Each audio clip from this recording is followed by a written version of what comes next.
Nagdeklara ng malawakang curfew ang lungsod ng Antipolo, bunsod ng pagsugpo sa kriminalidad nitong araw ng Biyernes. Pinangunahan ng Barangay San Isidro ang pagpapatupad ng curfew sa 10 oras ng gabi para sa mga kabataan alinsunod sa deklarasyon ng punong bayan ng Antipolo. Tayo po ay nag-conduct ng curfew operations sa iba't ibang sitio upang paigtingin po ang kampanya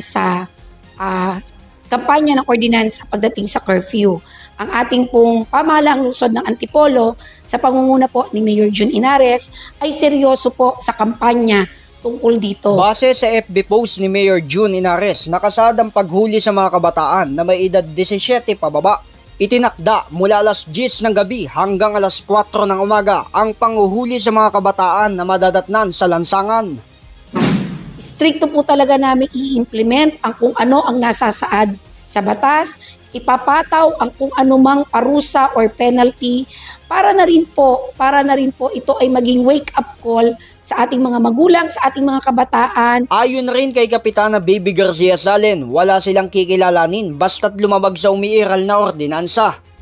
Wala po kaming pipiliin, kakilala ka man o hindi, pare-parehas po natin ipapataw ang penalty or parusa sa curfew, sa lalaman sa curfew operations. Ito lang po ay pagpapaalala sa ating mga magulang, mga kabataan na minor de edad, na seryosohin po itong ating batas sa curfew. Ipinaliwanag din ni Kapitana ang maaring ipataw sa mga kabataan na mahuli.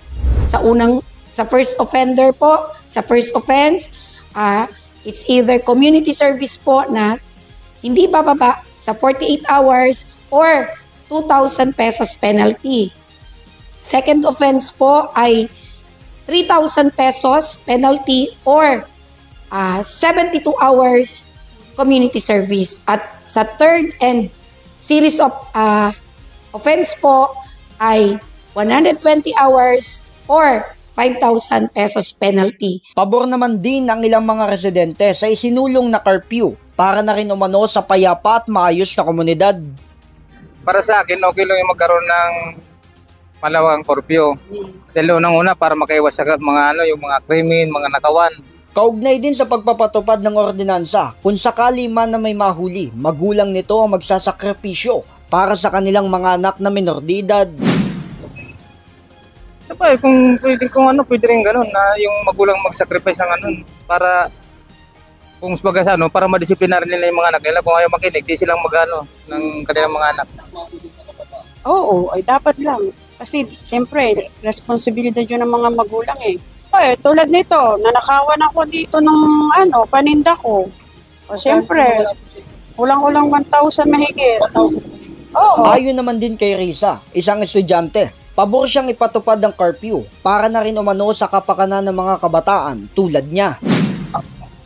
Okay lang naman po kasi magkakaroon po ng disiplina yung mga tao, tsaka lalo na po yung mga bata.